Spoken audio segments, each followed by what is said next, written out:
Meus irmãos e minhas irmãs, 30º domingo do tempo comum, com Marcos, com o evangelista Marcos, nós estamos subindo com Jesus para Jerusalém. E essa subida requer de nós um sacrifício, o conhecer Jesus, confessar quem Ele é realmente em nossa vida. Quem participou das celebrações dos finais de semana anteriores, nós estamos vivendo este percurso. E aqui queremos recordar, né? Jesus que antes, perguntou para os discípulos quem Ele era realmente. E aí Pedro responde. Depois Jesus faz o primeiro anúncio da paixão. E logo Pedro vai chamá-lo no canto, de uma forma separada, vai chamá-lo e vai retorquir, vai dar uma advertência a Jesus, ao ponto que Jesus disse: afasta de mim, Satanás. Quer dizer, se coloca atrás de mim, porque eu sou mais do que tudo, eu sou o próprio Deus, eu faço a vontade do meu Pai. Existe um plano maior que o seu, que está na obediência. Depois desse fato, para continuar esse caminho, os discípulos não entenderam, e o que eles fizeram? Começaram a discutir quem era o maior no reino dos céus. E Jesus, claro, escutando, depois vai perguntá-los, o que vocês estavam discutindo pelo caminho? Olha, interessante, tudo acontece no caminho. Eles estão com Jesus, mas ainda não conhecem Jesus. Eles estão com Jesus, mas não querem compreender o caminho que Jesus irá fazer. Eles estão no caminho e devem seguir Jesus, e não as suas próprias ideologias, os próprios pensamentos, ou o próprio querer, o que deveria ser e como deveria. Não de uma maneira que eles estavam querendo, que Jesus estava querendo, melhor dizendo, mas da maneira como eles pensavam que era o cristianismo e como deveria ser. E domingo passado nós escutávamos, que além mais, depois dessa discussão, os dois discípulos, Tiago e João, aproximam-se de Jesus e querem, Senhor, nós podemos sentar, quando estiveres no teu reino, nós podemos sentar um na tua direita e outro na tua esquerda? Jesus disse: olha, não me compete dar esses lugares a vocês, somente o Pai do céu. Mas, se vocês querem viver esse processo, querem a glória, tem que passar pelo cálice, tem que beber desse cálice, que eu vou beber, e vocês estão dispostos a isso? Tudo acontece no caminho, e eles podemos. É o cálice do sacrifício, da paixão, da entrega, da doação. Por que nós estamos colocando isso? Porque este fato, desse evangelho que nós ouvimos, ele já vai, meus irmãos, sintetizando a imagem dos discípulos, como eles estavam no caminho. A imagem do próprio cego do evangelho reflete a cegueira dos discípulos. Porque o que é a cegueira nas Sagradas Escrituras? Muito mais do que uma realidade física, Jesus aqui ele vai muito mais além, porque não é uma realidade física, que o exclui, ou que coloca à margem, ou é um castigo divino por ter pecado, ou por causa disso já não participa mais da sociedade. Assim se encontrava este cego que tinha um nome, cujo nome era Bartimeu. Ele tinha um nome. Para lembrar, meus irmãos, que na nossa vida nós temos um nome, e é pelo nome que o Senhor nos chama. Abro aspas e fecho também aspas para a gente entender aonde que está a nossa identidade, aonde que está a nossa transformação. Quem nós somos nesse caminho. Porque se nós não sabemos quem nós somos no caminho, nós não sabemos o nosso lugar. Os discípulos, eles não sabiam ou não quiseram se abrir ao caminho de Jesus. E quando não se abre no caminho, aonde eles não conseguem se encontrar, eles se perdem. Então a pior cegueira é essa, é não querer enxergar, é se fechar diante das situações, da revelação do próprio Deus, porque o caminho que Jesus está fazendo é um caminho de revelação. E qual é esse caminho? Ele está subindo para Jerusalém, ele está passando em Jericó. Jericó é a rota para se chegar em Jerusalém.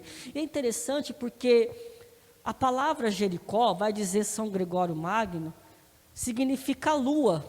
E aí, São Gregório Magno trabalha com algo interessante nessa tradução da palavra Jericó, porque vai dizer que é uma mutabilidade, sempre muda, sempre é inconstante diante das situações, como a lua tem a sua mutabilidade diante das fases que se encontra, e diante das fases reflete aquilo que nós passamos, assim também é a nossa vida nesse caminho. Nosso caminho, o nosso coração, representa Jericó, que sempre vai mudando de acordo com a situação. Sempre vai vivendo uma inconstância, e essa inconstância significa a debilidade. E diante das nossas debilidades, nós podemos nos fechar. Como é que nós lidamos com as nossas inconstâncias? O cego nos ensina no Evangelho. Nós precisamos o quê? Implorar o nome de Jesus. Porque é Ele que nos tira das nossas debilidades. É Ele que nos abraça. É Ele que assume as nossas fraquezas. Existem fases na nossa vida, e qual é então o caminho que nós devemos fazer? Independente do jeito que eu me encontro, eu preciso continuar a manter a minha fé, senão eu vou ficar na beira do caminho. Aquele homem, cujo nome Bartimeu, representando a cegueira dos discípulos, mas aqui existe uma diferença, porque os discípulos estavam caminhando com Jesus, mas estavam como cegos. Eles não queriam abraçar a revelação de Deus na cruz, através do seu Filho. Porque é na cruz que o Senhor cura-nos da cegueira, é na cruz que o Senhor nos ressuscita, é na cruz que Ele nos eleva, porque é na cruz que nós contemplamos o sacerdócio de Jesus. Ele é o eterno sumo sacerdote. É na cruz que nós começamos a enxergar as coisas diferente. Por isso que nessa celebração, se nós estamos fechados às nossas debilidades, nas nossas misérias, ou se nós estamos na beira do caminho, nós precisamos aprender a olhar para a cruz de Cristo. Porque é a cruz de Cristo que nos faz refletir e nos ilumina no caminho que nós estamos enfrentando. E vai nos cuidando e vai nos curando das nossas inconstâncias. Mesmo que nós caiamos, vamos continuando a nossa caminhada. A questão é pararmos, é ficarmos na beira do caminho. Aquele cego, mesmo se colocando à beira do caminho, o que ele era? Além de ser cego, era um mendigo. Por quê? Porque ele era excluído da sociedade. Ele tinha uma família. Olha que interessante. Ele tinha uma família. A própria família excluiu por causa da sua cegueira. Quantas situações, quantas realidades nós nos excluímos. Quantas situações nós nos colocamos na beira do caminho. Só que interessante que aquele homem não ficou na resignação da sua cegueira. Tem gente que fica se resignando diante do seu problema, da sua dor, e se acostuma com ela. Nós não podemos acostumar com a nossa dor, nós não podemos acostumar com o nosso pecado, nós não podemos acostumar com as coisas, nós temos que lutar. E a luta requer o quê para nós? Mesmo que nós estejamos na beira do caminho, a primeira coisa que nós temos que lembrar, ouvir, estar atento na passagem de Jesus. A questão, se eu estou na beira do caminho, eu tenho que estar atento quando Jesus passa. O Evangelho nos coloca isso. Porque Jesus passa em nosso caminho. Seria errado nós falarmos, meus irmãos, que Deus não passa no nosso caminho. Ele passa. É que nós estamos tão atordoados, ou nós nos fechamos com os nossos problemas, nós ficamos tão cegos, que nós não notamos a passagem de Jesus. E deixamos as outras vozes tomarem conta de nós. E deixamos de rezar. Deixamos de invocar o nome de Jesus. Aquele homem na beira do caminho, ele invocou, ele já não estava mendigando mais as matérias, a moedinha, o alimento, mas ele estava o que agora? Implorando o nome de Jesus. Não importa se você está na beira do caminho, porque se você está na beira do caminho, você tem como recomeçar. A questão é o que você faz na beira do caminho. E o que eu estou fazendo na beira do caminho? Nas situações que me colocam muitas vezes à margem, ou me faz experimentar a minha debilidade, eu preciso invocar o nome de Jesus. Porque só Ele, meus irmãos, há de nos salvar. Porque Ele, vai dizer a carta aos Hebreus, Ele é o sumo, eterno sacerdote. Ele nos conhece. Ele assumiu as nossas fraquezas, exceto o nosso pecado. Ele passou nessa vida, então nos conhece, e nos conhecendo, Ele entra no nosso caminho, para Ele ser o caminho que nos conduz à vida. E o caminho que nos conduz à vida está também marcada pelo sofrimento, porque Ele sofreu por nós. E é pelo sofrimento que nós somos iluminados para enxergar a vontade de Deus. É pelo sofrimento, meus irmãos, que nós abraçamos esse amor. É pelo sofrimento que nós somos purificados da nossa fé. É pelo sofrimento que nós somos purificados no coração. É pelo sofrimento que nós enxergamos qual tipo de cruz que eu estou carregando. Se é uma cruz que me escraviza, se é uma cruz que vai me estagnando, ou se é a cruz de Cristo. Porque a cruz de Cristo salva. Agora a nossa cruz não salva. A doença não nos santifica. O que nos santifica é Cristo mediante da enfermidade que eu estou vivendo. E como eu vivo isso.